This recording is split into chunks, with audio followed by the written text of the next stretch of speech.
في دعوتهم وفي أمرهم بالمعروف والنهي عن المنكر وفي تعاملهم مع الخلق يتصفون بصفة في كل أحوالهم وأحكامهم، وهي أنهم يتقون الله جل وعلا في ألسنتهم، فلا يقولون إلا بالحق، كما قال جل وعلا في أمره لعباده: وقل لعبادي يقولوا التي هي أحسن إن الشيطان ينزغ بينهم.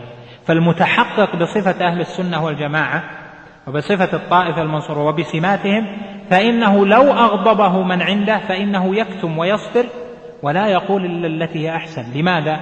لأن المرادة والمضادة تحدث تفرق، والله جل وعلا أمر بالاجتماع ونهى عن التفرق. فالإصلاح يكون بالطريقة السوية، سواء بين الأفراد أو بين فلان وفلان أو بين فئة وفئة أو بما هو أكبر، يكون بالطريقة الشرعية الصحيحة. فإذا من سماتهم سلامة ألسنتهم.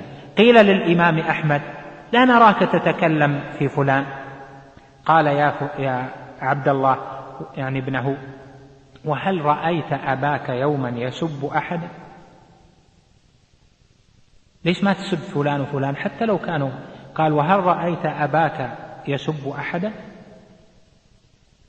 وقال الإمام أحمد رحمه الله: وددت أن جسمي قرض بالمقاريض وأن الخلق أطاعوا الله جل وعلا.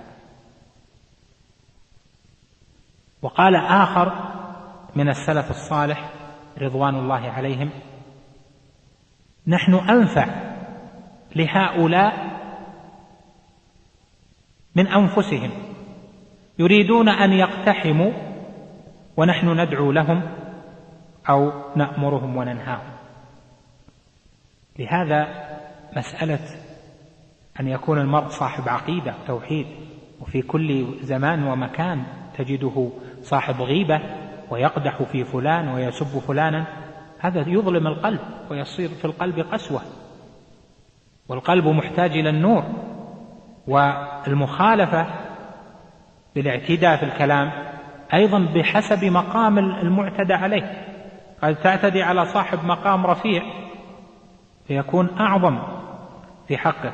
فرق ما بين النصيحة وما بين التشهير في بيان الحق حتى يعلم الناس أن غيره باطل، وما بين السب والشتم والألفاظ التي ليست من سمات المتحققين بمنهج السلف. إذن فمن سمات أهل السنة والفرقة الناجية كما كان عليه الصحابة رضوان الله عليهم أنهم كانوا لا يمارون، لأن الله نهاهم عن المرى ونهاهم عن المجادلة إلا بالتي هي أحسن. أن أهل الكتاب ماذا قال الله فيهم؟ ولا تجادلوا أهل الكتاب إلا بالتي هي أحسن إلا الذين ظلموا منهم. إلا بالتي هي أحسن يعني أحسن ما تجد. فكيف بالمسلم كيف تجادله، كيف ترد عليه، كيف تخاطبه؟ هذا لا بد أن يكون بأسلوب شرعي مرضي حتى يتحقق سلامة القلب وسلامة اللسان من المخالفة.